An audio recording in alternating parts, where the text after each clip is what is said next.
I was staring at my phone, blood dripping from my broken nose onto the cracked screen, when my mother's final words echoed in my head like a death sentence. "You owe us everything, you worthless piece of trash. You'll never escape." My 7-year-old son Leo was crying beside me, a scratch on his cheek from her ring, and in that moment, standing barefoot in the cold night with a ruined birthday cake splattered on the pavement behind us, I realized that survival wasn't enough anymore. I had to fight back. If you've ever felt trapped by the people who were supposed to love you, if you've ever wondered whether you're strong enough to break free, stay with me. This story gets darker before it gets better, but I promise you, it's worth it.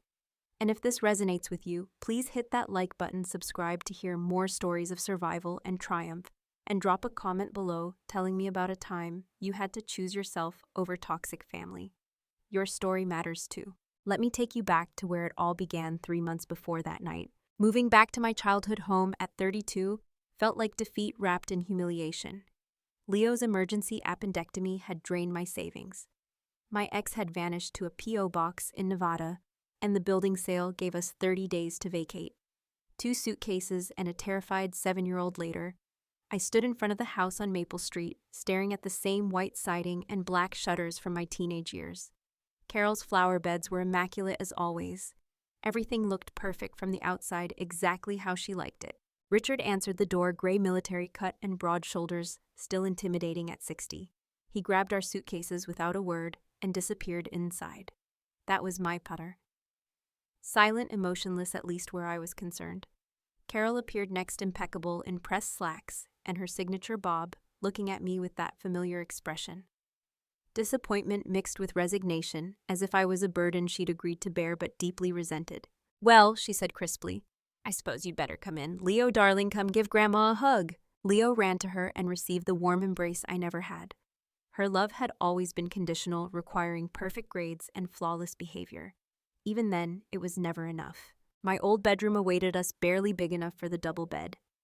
"Just until you get back on your feet," Carol emphasized, making it clear this was temporary. The pale yellow walls and leftover clothes in the closet felt less like nostalgia and more like a trap slowly closing.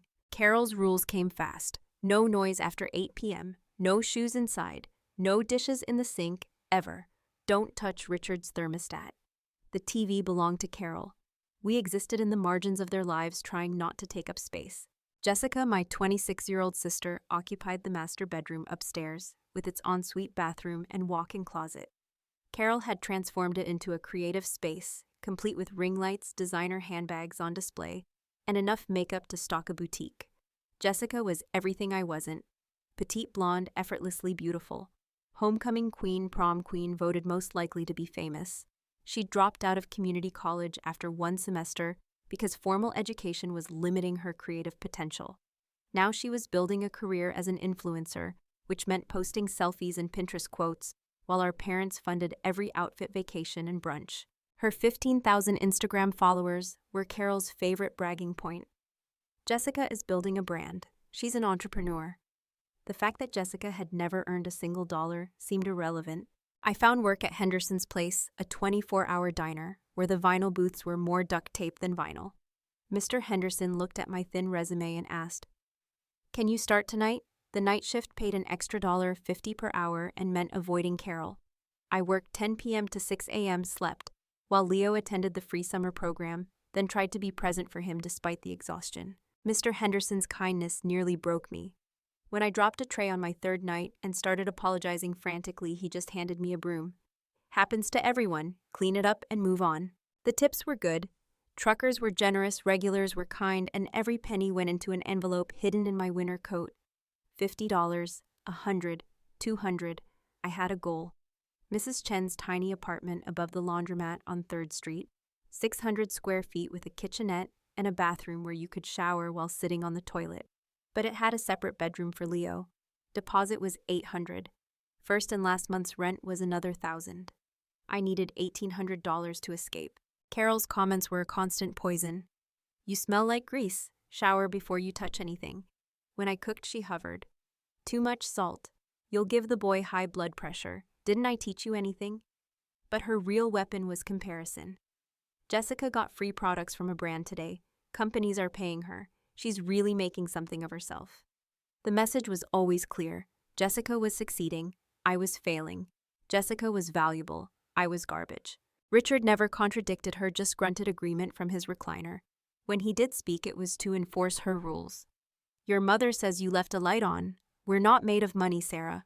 Leo, bless him, understood at 7 that we were unwelcome guests. He played quietly, spoke in whispers, watched me with worried eyes that no child should have. A 7-year-old shouldn't have to worry about his mother like that. The breaking point started building in early October, about 3 months after we had moved in. Jessica had been dropping hints for weeks about a trip she wanted to take. At first it was Mexico, some beach resort she had seen on Instagram. Then it became Bali after one of her influencer friends posted pictures from there.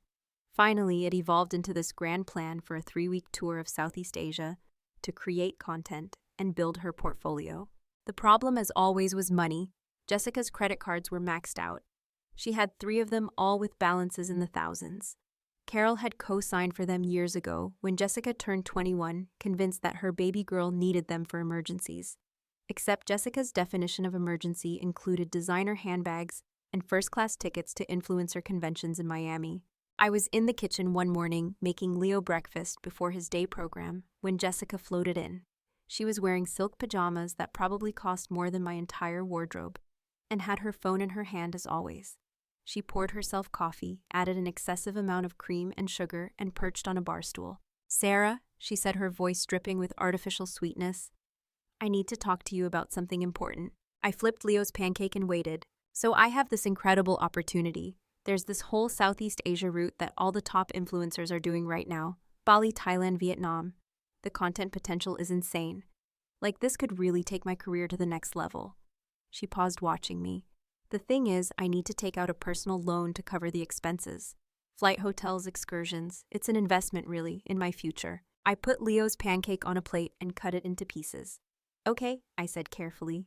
The bank said I need a co-signer because of my credit utilization ratio.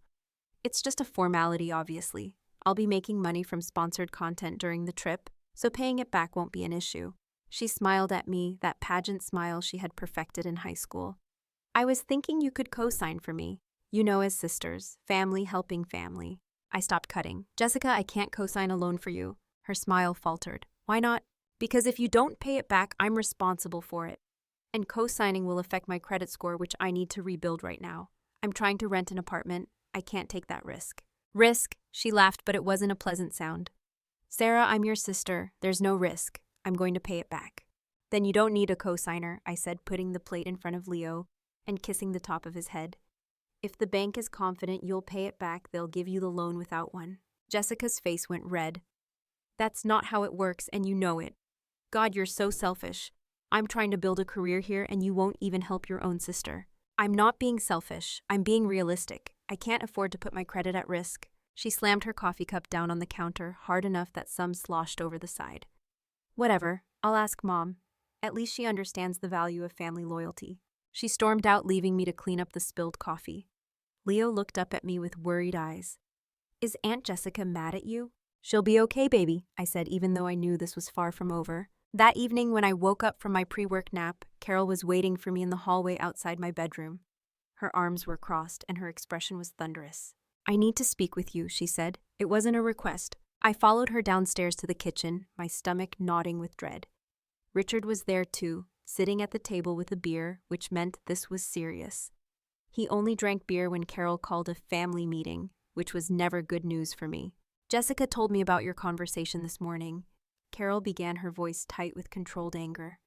I have to say, Sarah, I'm extremely disappointed in you. I explained to Jessica why I can't co-sign a loan, I said, trying to keep my voice steady. It's not personal, it's financial reality. Financial reality? Carol's voice rose. What financial reality? You have a job now, don't you? You're living here rent-free. You should be grateful for what this family has done for you, not throwing it back in our faces. I am wrathful, I said, though the word felt like ash in my mouth. But co-signing a loan for several $1,000s isn't something I can do.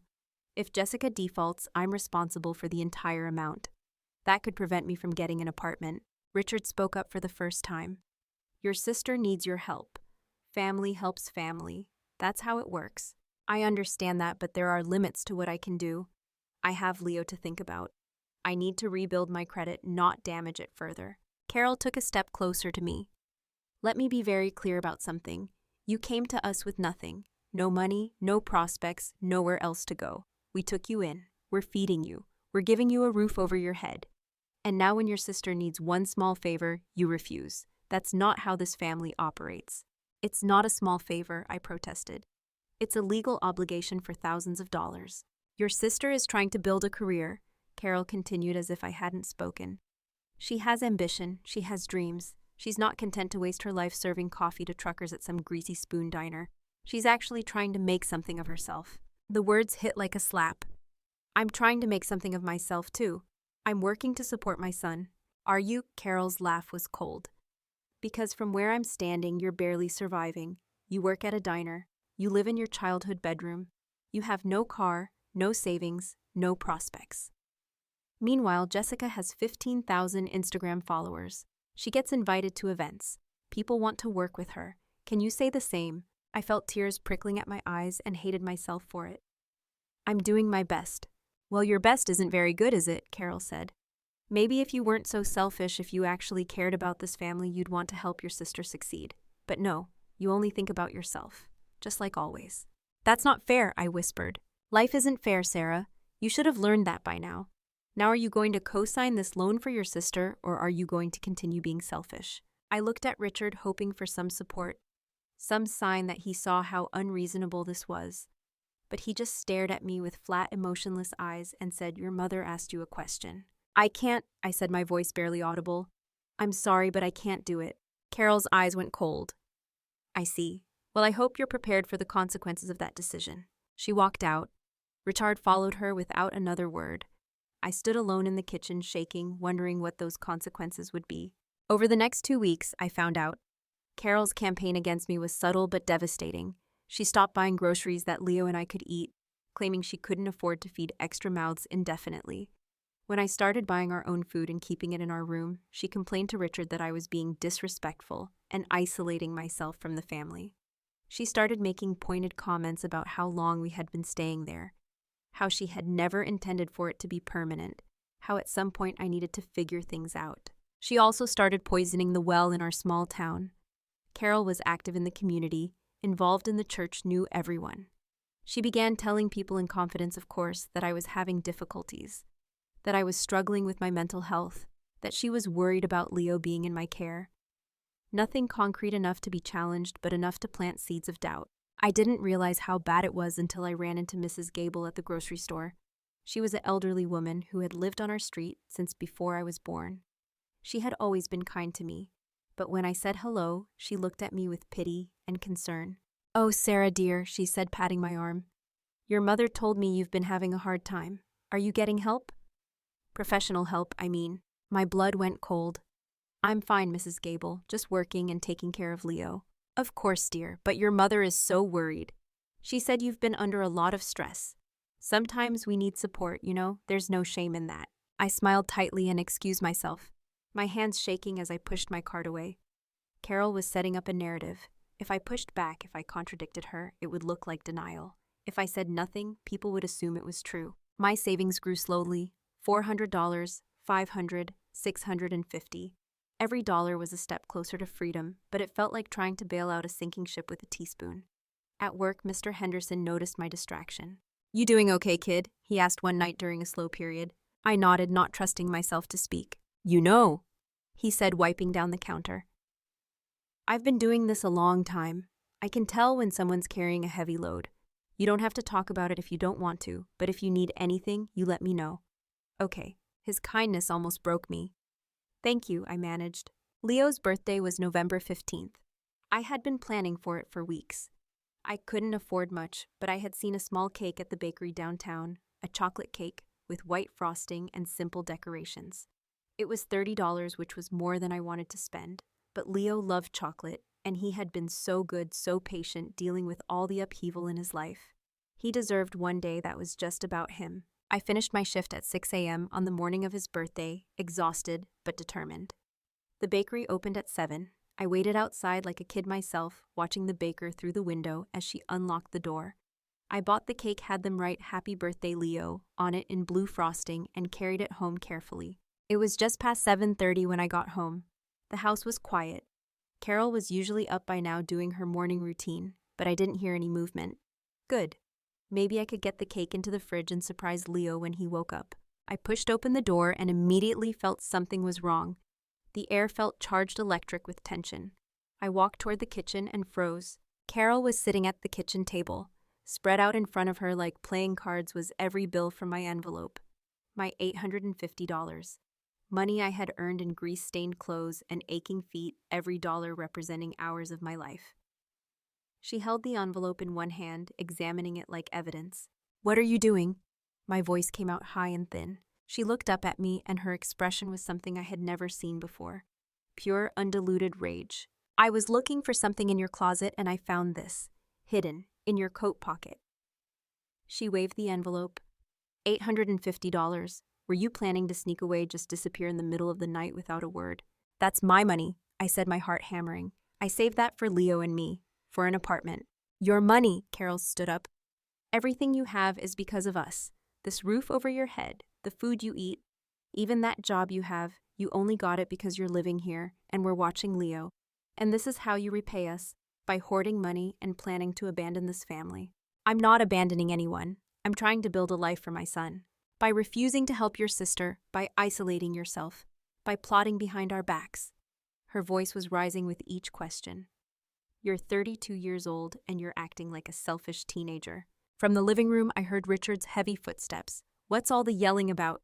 "Your daughter," Carol spat the word like it was poison, "has been hiding money from us. Nearly $1,000, money she apparently has to spare, even though she claimed she couldn't help Jessica." Richard appeared in the doorway. He looked at the money on the table, then at me. "Is that true?" "It's money I saved for a security deposit," I explained, trying to stay calm, even though my hands were shaking so hard I nearly dropped the cake. "I've been looking at apartments. I thought by Leo's birthday I'd have good news for him. That's all this is." "So you do have money to spare," Carol said. "Which means you could have helped your sister. You just chose not to." "That's not fair. That money is for our home, for Leo's stability. I can't risk it on a loan that might not get paid back." "Might not get paid back," Carol's face went red. "Are you calling your sister a liar?" "I'm not calling her anything. I'm saying I can't afford the risk." "You know what I think?" Carol took a step toward me. "I think you're jealous. Your sister is beautiful and successful, and you're this." She gestured at me dismissively. "Working at a diner, single mother living with your parents. And you can't stand that she's doing better than you." The words were designed to hurt, and they did. But I had spent 3 months in this house taking every barb, every criticism, every comparison. I was tired, so tired. "Today is Leo's birthday," I said quietly, holding up the cake box. "I just want him to have a good day, please." "Oh, now you play the mother card," Carol sneered. "Where was that maternal instinct when you let Leo's father walk out on you, or when you failed to keep a roof over his head? Some mother you are." Something inside me snapped. Not loudly, not dramatically, but definitely. I am a good mother. I'm working myself to exhaustion to provide for him. I left an abusive marriage to protect him. I'm doing everything I can. "Everything except help your family when they need you," Richard said from the doorway. "This isn't about help," I said, my voice stronger now. "This is about control. You want me to stay stuck here dependent on you, so I'll do whatever you say. Co-sign loans, accept your criticisms, let you treat me like I'm worthless. But I'm not doing it anymore. That money is mine. I earned it. And Leo and I are moving out as soon as I have enough." Carol's face went white, then red. "How dare you speak to me that way? After everything I've done for you, I gave birth to you, I raised you, I took you back in when no one else would. And this is the thanks I get." "I've thanked you 100 times," I said. "But thank you isn't enough for you, is it? You want me to sacrifice everything, my credit, my future, my self-respect. Well, I won't do it. Not for you, not for Jessica, not for anyone." The slap came so fast I didn't see it coming. Carol's hand connected with my cheek, hard enough to snap my head to the side. But she didn't stop there. Her hand curled into a fist, and she punched me, actually punched me, her knuckles with that enormous diamond wedding ring Richard had bought her for their 30th anniversary, connected with my nose. I heard the crack, felt the explosion of pain, tasted blood instantly hot and metallic filling my mouth. The cake box fell from my hands. I stumbled backward, my hands going to my face, and realized my nose was broken. Blood poured between my fingers, down my chin, onto my work uniform. "Mommy!" Leo's scream cut through the ringing in my ears. He had appeared in the doorway of the kitchen, woken by the shouting. He ran toward me, his little face twisted in terror. Carol, still in motion from the punch, tried to stop him reaching out.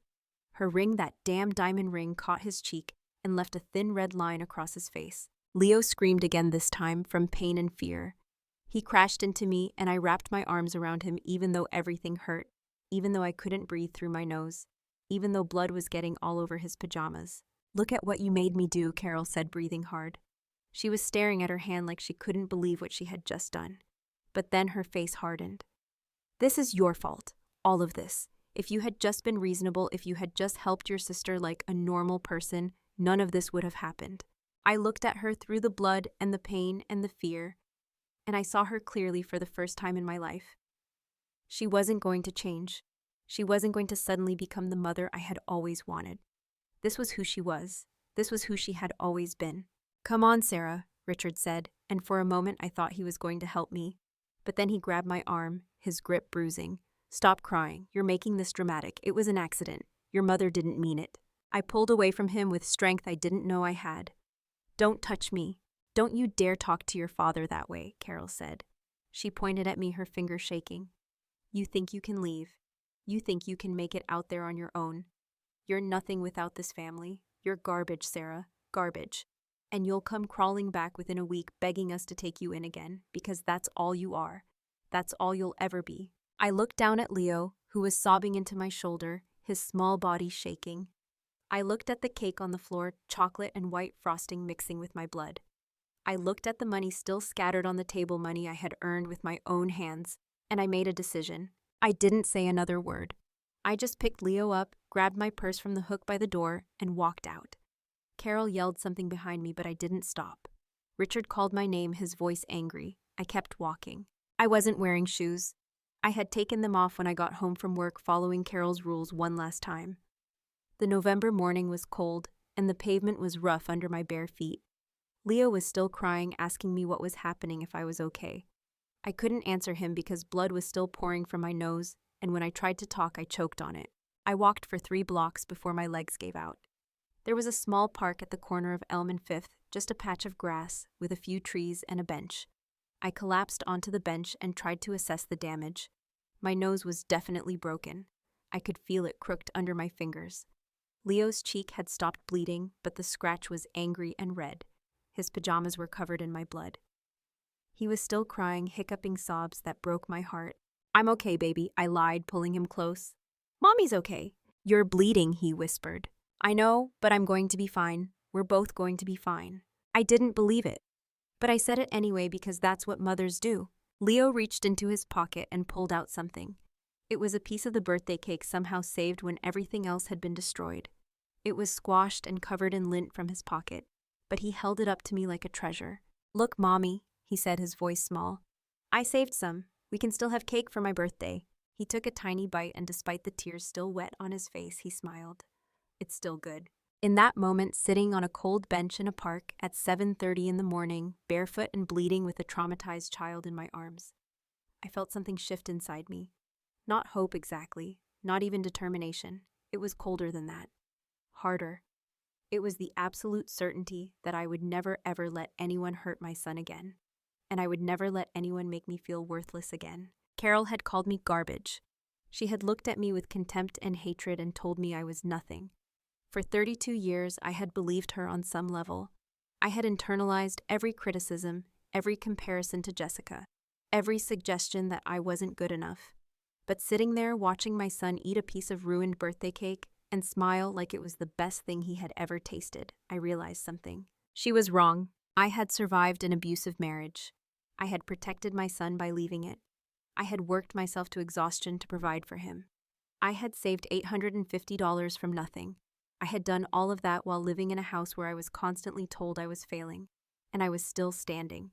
Broken, bloody, but standing. I was not garbage.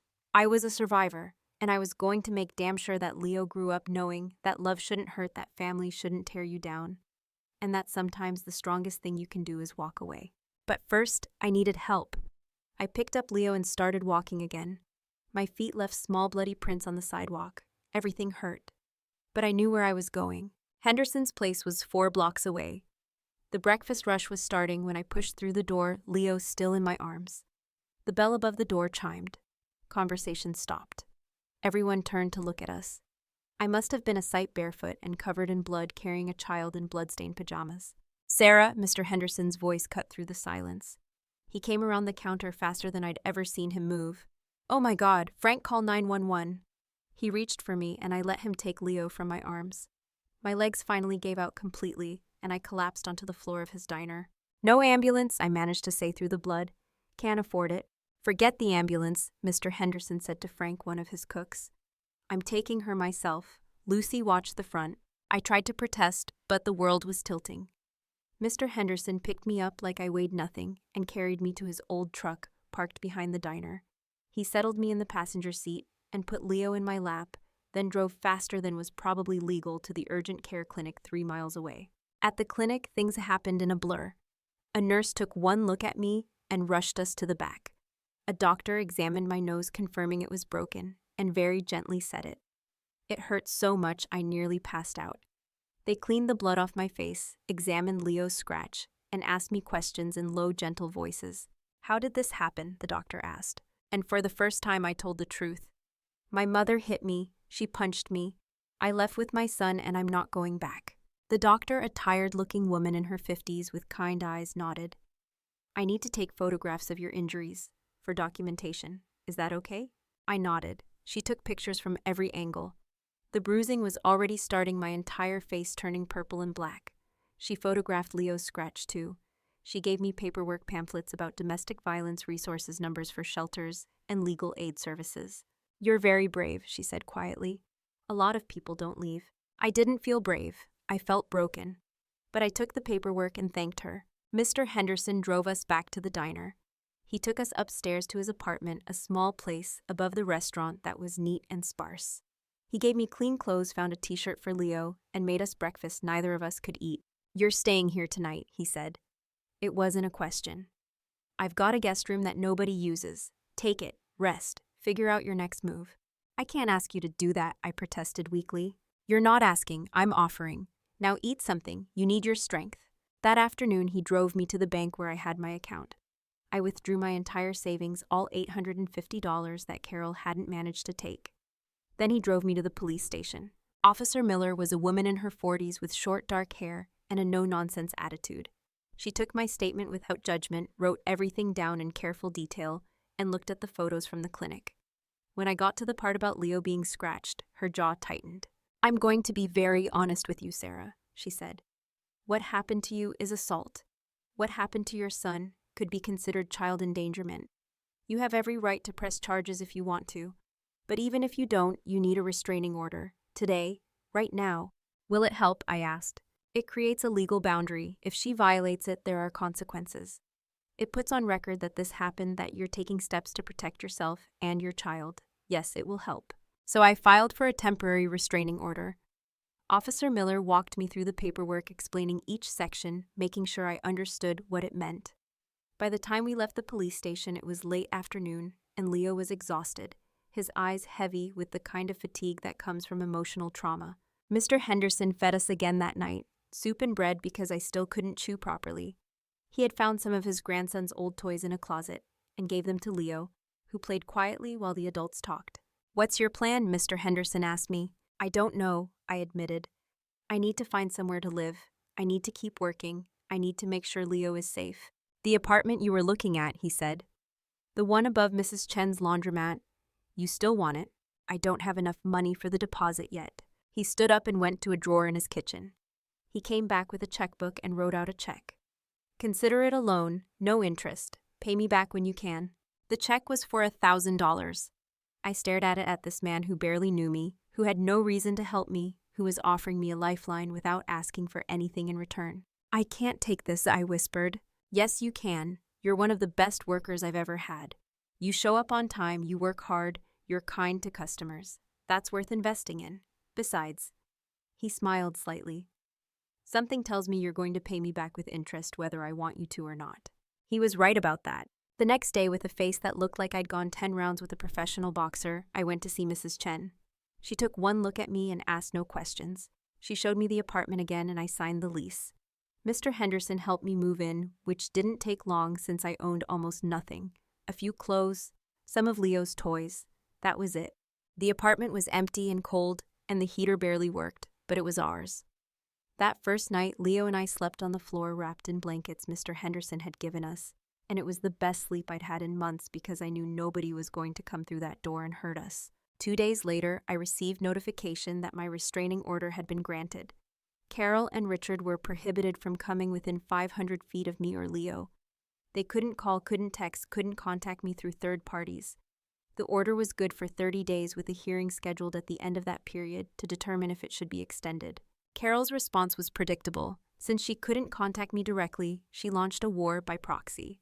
She called everyone she knew in our small town. She called Mrs. Gable, their church friends, neighbors, anyone who would listen. She told them I was mentally unstable, that I had attacked her without provocation, that I had stolen money from her, that I was an unfit mother.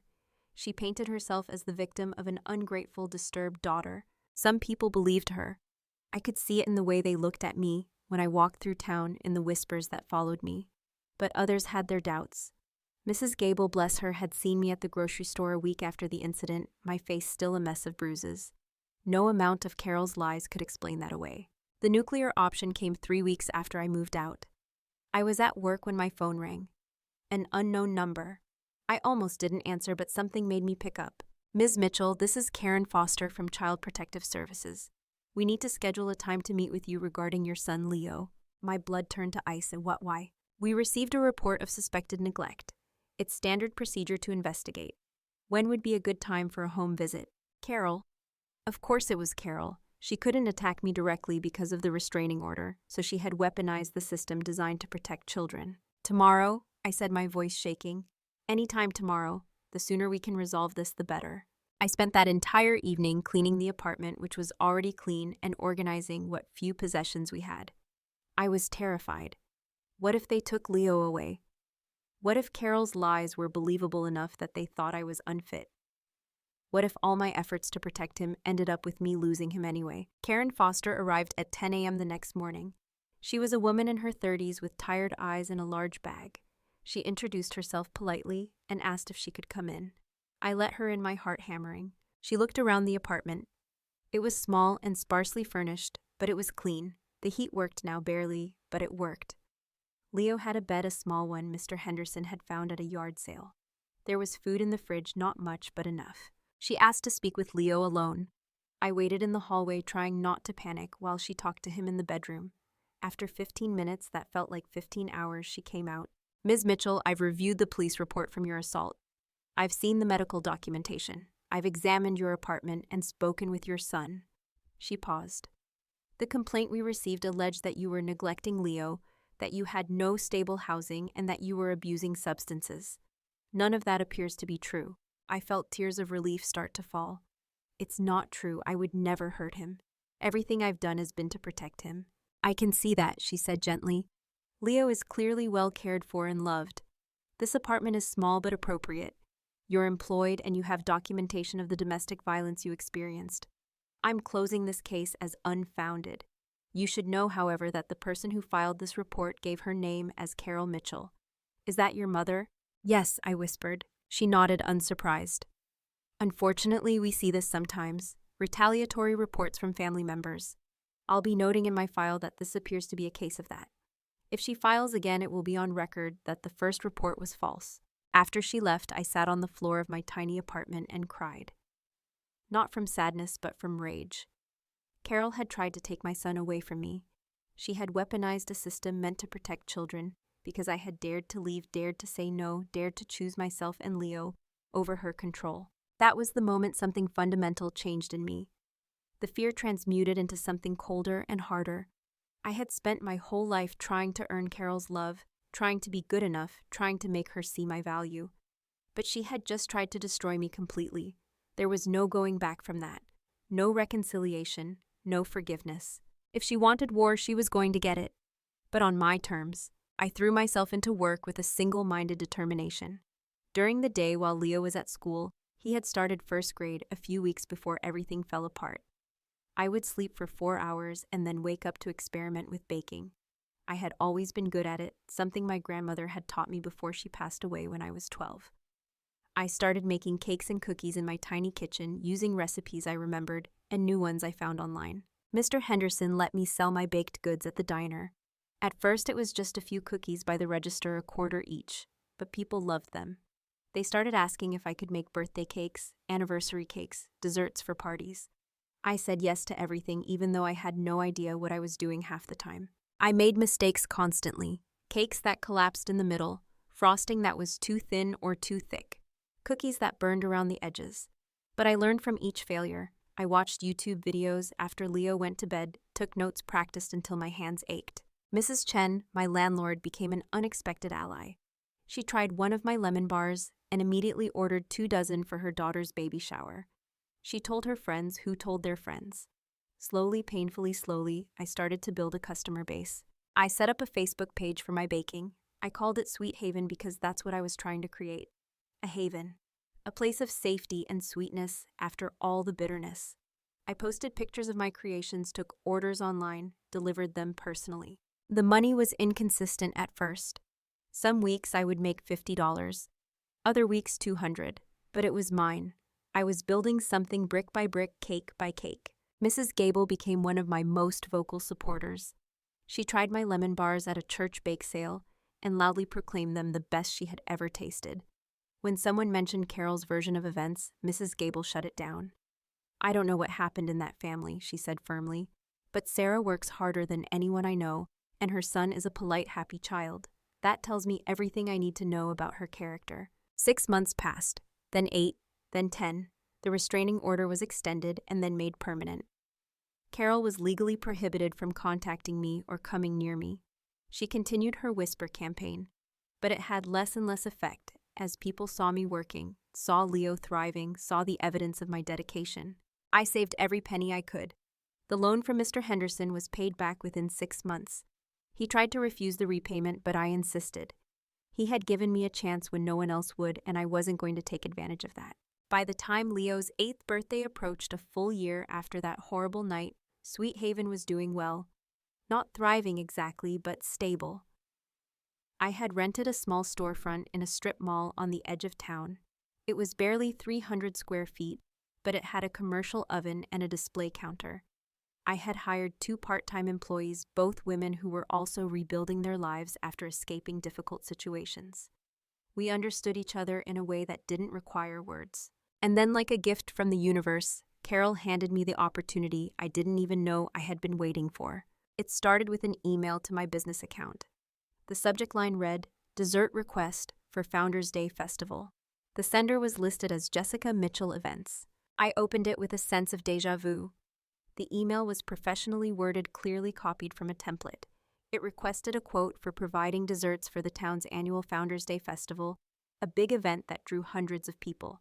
It was scheduled for the 3rd weekend in November. The email was signed by Jessica, claiming to represent her event planning company.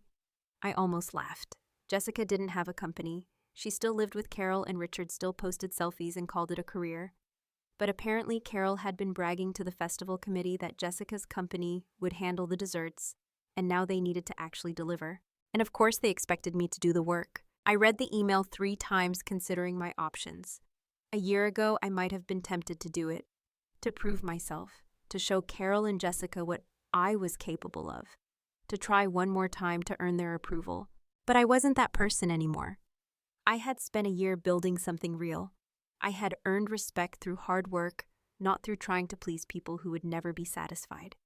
And I had learned something crucial. I didn't need their approval. I didn't need their acknowledgement. I didn't need anything from them at all. But that didn't mean I couldn't respond professionally. I drafted a reply. I thanked Jessica Mitchell Events for considering Sweet Haven. I provided a detailed menu of options from simple sheet cakes to elaborate dessert displays. I included high-quality photos of my work. And I included my standard business terms. A comprehensive contract. A non-refundable deposit of 50% due within 7 days of signing. The remainder due 72 hours before the event. All menu changes must be confirmed in writing with at least 1 week's notice. Cancellation policy that increased in severity. the closer to the event date. Delivery and setup fees clearly itemized. Everything professional, legitimate, and absolutely non-negotiable. The total quote was $3,500. It was fair for the amount of work involved, but it wasn't cheap. And with my payment terms, they would need to come up with $1,750 for the deposit immediately. I hit send and went back to work. 3 hours later, my phone rang. Jessica's name flashed on the screen. I let it ring. She left a voicemail. I didn't listen to it. She called again and again. After the 5th call, I answered. Sweet Haven, this is Sarah speaking. Sarah, Jessica's voice was tight. Did you get my email? I did. Did you receive my quote? Yeah, about that. This seems a little excessive, don't you think? It's a community event, family event. I thought you might give us a discount. Sweet Haven's prices are standard for the industry, I said calmly. I don't offer family discounts. Family disco, Sarah, come on. This is ridiculous. And what's with all these terms of 50% deposit cancellation fees? This is just a small festival. A small festival that requires a substantial amount of labor materials and time to execute properly, I said. If those terms don't work for Jessica Mitchell events, I understand. I'm sure there are other bakers in the area who might be available. There was a long pause. I could practically hear her recalculating. Can we at least lower the deposit, maybe 25%? The terms are non-negotiable. 50% deposit due within 7 days of contract signing. That's ridiculous. Her voice rose. Where am I supposed to get that kind of money that fast? I imagine the festival committee has provided you with the budget for this, I said. If they haven't, that's something Jessica Mitchell events should discuss with them. Another pause, then, let me talk to Mom. I almost smiled. There it was, the truth. This wasn't Jessica's company. This wasn't her event. This was Carol pulling strings and expecting me to dance. You do that, I said. The quote is good for 48 hours. After that, I can't guarantee availability. I hung up before she could respond. 20 minutes later, Carol called. I didn't answer. She called again from a different number. I didn't answer that either. She left voicemails I didn't listen to. She tried to message me through Facebook, but I had blocked her months ago. Finally, late that evening, I received an email from Carol's personal account. The subject line was, "We need to talk." The body of the email was a wall of text about family obligations, about putting the past behind us, about how this was a chance for me to show the community that I was a team player, about how exposure from the festival would be good for my business. She didn't mention the deposit. She didn't mention my terms. She just expected me to cave the way I always had before. I drafted a response, brief and professional. Carol, any business inquiries should go through the Sweet Haven business email and follow the quote provided. Personal emails regarding business matters will not receive a response. All business dealings require a signed contract and adherence to the terms outlined. Thank you for understanding. I hit send and blocked her email address. The deadline for the contract came and went. No signed contract, no deposit. I didn't follow up. I didn't send a reminder. I just continued with my other orders, preparing for the busy holiday season ahead. The festival was 3 weeks away when Donald Burke, the chairman of the festival committee, called me. Sarah, this is Donald Burke. We met at the summer picnic. I remember. What can I do for you? I'm calling about the desserts for Founders Day. He sounded stressed. I just had a very concerning conversation with Carol Mitchell. She informed me that there was a quote miscommunication and that you won't actually be providing the desserts. But the festival is in 3 weeks and we have nothing lined up. What's going on? This was it. The moment Carol's house of cards collapsed. Mr. Burke, I did receive an inquiry from someone claiming to represent Jessica Mitchell events. I provided a detailed quote and contract with standard business terms. When the deposit wasn't received by the deadline, the order was automatically canceled per my cancellation policy. I have all the email correspondence if you'd like to review it. There was a long silence. So Carol and Jessica don't have anyone lined up. I can only speak to my interaction with them. I provided a quote. They didn't accept the terms. That's the extent of my knowledge. He swore under his breath. Can you help us? I know it's extremely short notice. I paused, letting the silence stretch. I wanted to say no. I wanted to let them scramble and fail and face the consequences of their lies. But that would hurt the community people who had done nothing wrong, and it wouldn't be professional. I can provide something, I said carefully. It won't be the full elaborate setup from my original quote given the timeline, but I can do a selection of cookies, brownies, and several simple cakes. However, due to the extremely short notice and the amount of overtime this will require, my price will be 20% higher than normal rates. and I'll need full payment upfront within 24 hours. How much? $2,000, paid in full tomorrow. Done, send me the invoice. I did. Mr. Burke paid it within an hour. Then I called my employees and asked if they wanted to make overtime. They both said yes. We worked for 72 hours straight with brief breaks for sleep. Mr. Henderson closed his diner on Sunday, something he never did, and came to help us bake. We made hundreds of cookies, dozens of brownies, 10 sheet cakes decorated simply but beautifully, nothing fancy but everything delicious and made with care. It was more food than my original quote would have provided actually, because I wasn't spending time on elaborate decorations. The morning of the festival, I loaded everything into my van, a used vehicle I had bought 2 months earlier, and drove to the festival grounds. Mr. Burke met me there looking relieved enough to cry. We set up the dessert table together. It looked beautiful, abundant, welcoming. "Sarah, I can't thank you enough," he said. "You really saved us." "Just doing my job," I said. "I owe you an apology," he said quietly. "I believe some things about you that weren't true. Carol can be very convincing, but actions speak louder than words, and your actions have been nothing but professional and kind." "I appreciate that," I said. "But you don't need to apologize. People believe what they want to believe." The festival started at noon. By 12:30, the dessert table was swarmed. People were raving about the cookies. The cakes were being devoured. Mr. Burke made a point of announcing to the crowd that Sweet Haven had stepped up in a major way to make the festival possible when another vendor had fallen through. He didn't name Carol or Jessica, but he didn't need to. Everyone knew. I saw them in the crowd. Carol was standing near the gazebo, her face a mask of barely controlled rage. Jessica was next to her looking mortified. People who had heard Carol's version of events were putting the pieces together. The vendor that fell through was Carol and Jessica. The professional baker who saved the day was the daughter Carol had been calling mentally unstable and unreliable. Mrs. Gable marched over to the dessert table, bought a dozen cookies, and then walked directly past Carol without saying a word. Others followed her lead. The social snub was subtle but devastating. Carol, who had built her entire identity around being a pillar of the community, was being iced out by that same community. I didn't gloat. I didn't confront them. I just worked. The dessert table smiled at customers and accepted compliments on my baking. By the end of the day, I had handed out 200 business cards and taken orders for 6 holiday parties. As I was packing up, Carol approached. She moved quickly, as if afraid she might lose her nerve. She stopped about 10 feet away, respecting the restraining order, and just stared at me. I looked back at her calmly. A year ago, that look would have made me flinch. It would have made me want to apologize, to explain, to try one more time to make her understand. But now it just rolled off me like water off glass. "You did this on purpose," she said finally. Her voice was low and shaking. "I provided a quote and contract," I said. "You chose not to accept the terms. What happened after that was your choice, not mine. You humiliated me in front of the entire town." "You humiliated yourself," I said. "You lied about having a vendor. You tried to manipulate me into working for free. You assumed I would cave the way I always did before. That was your mistake, not mine." "I'm your mother," she hissed. "You're a woman who gave birth to me," I corrected. "But you stopped being my mother a long time ago. Mothers don't break their children's noses. They don't try to take their grandchildren away. They don't spend months destroying their child's reputation out of spite.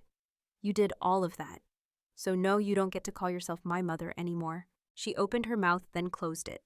For the first time in my life, Carol had nothing to say. I finished loading my van and drove away. I didn't look back. The next year was transformative. Sweet Haven grew beyond anything I had imagined. I hired 3 more employees. I moved into a bigger location. I started doing wedding cakes, which were challenging and terrifying and absolutely exhilarating when they came out right. Mrs. Chen became not just my landlord, but my friend. Mr. Henderson became Leo's honorary grandfather. We built a family of choice, not blood, and it was stronger than anything biology had given me. Leo thrived. He made friends at school. He joined Little League. He started taking piano lessons because he wanted to, not because anyone was pushing him. He was happy, and that happiness was the most valuable thing I had ever created. Carol tried to call a few times. I never answered. She sent a letter through the mail, which I returned unopened. Eventually, the attempt stopped. I heard through the grapevine that she and Richard had started going to a different church that they kept to themselves more. That Jessica had finally moved out and was working at a retail store in a nearby town. I felt nothing when I heard this. Not satisfaction, not sympathy, just nothing. They were strangers to me now, and I was okay with that. On Leo's 8th birthday, a full year after the festival, I threw him a party at our new house. Not the apartment anymore, but an actual house with 3 bedrooms and a yard. It was small and needed work, but it was ours. I had 12 kids from his class running around parents, chatting in the kitchen, and a cake that I had spent 3 days designing and decorating. It was a dinosaur cake, 3 tiers tall, with each tier representing a different period. The Triassic, Jurassic, and Cretaceous periods, because Leo was going through a paleontology phase. I had molded fondant dinosaurs, created edible plants, even made a little volcano that I could put dry ice in to make it smoke. When I brought it out, Leo's eyes went wide. "Mom, that's the coolest thing I've ever seen." We sang happy birthday. He blew out the candles, making a wish he wouldn't tell anyone. His friends devoured the cake, declaring it the best birthday cake ever. Parents asked for my business cards. After the party, after everyone had left and Leo was asleep in his bed, surrounded by new toys and worn out from a day of joy, I sat in my kitchen and looked at my phone. Carol had called. The notification sat there ignored. After a moment, I declined the voicemail notification without listening to it. I didn't feel angry. I didn't feel sad. I didn't feel anything except a deep, bone-deep sense of peace. I had spent so much of my life believing that family meant sacrifice, that love meant accepting mistreatment, that being a good daughter, a good sister, meant setting myself on fire to keep others warm. But I had learned something more important. Real love doesn't hurt. Real family doesn't tear you down.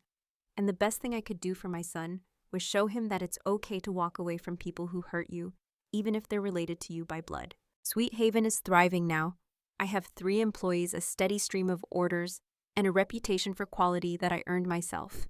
Leo is happy, healthy, and surrounded by people who actually care about him. And me, I'm not just surviving anymore. I'm living. Sometimes people ask me if I regret cutting my mother out of my life. They say things like, "But she's your mother," or "Family is family," or "Don't you think you should forgive her?" And I always say the same thing. I didn't cut her out to punish her. I cut her out to protect myself and my son. Forgiveness doesn't require reconciliation. I can forgive her for being who she is, while also refusing to let her hurt me anymore. The real question isn't whether you can escape a toxic family. It's whether you believe you deserve to. For years, I didn't think I did. I thought I deserved the criticism, the neglect, the violence, because that's what I had been taught to believe. But the moment I chose Leo and myself over their dysfunction, everything changed. The moment I stopped waiting for their approval and started building my own life, I found something I had been searching for my whole existence: peace. If there's one thing I want you to take from my story, it's this. You are not obligated to maintain relationships with people who hurt you, no matter what biology says. Your worth is not determined by whether toxic people can see it. And sometimes the bravest thing you can do is walk away and build something beautiful from the ashes. So here's my question for you. Have you ever had to choose between family loyalty and your own well-being? What did you choose, and how did it change your life? I'd love to hear your stories in the comments below. And if this resonated with you, if you see yourself in any part of my journey, please hit that like button and subscribe. There are too many people suffering in silence, thinking they're alone. Let's change that together. Your story matters, your pain is valid, and you deserve so much more than crumbs from people who should be giving you love. Thank you for listening to mine.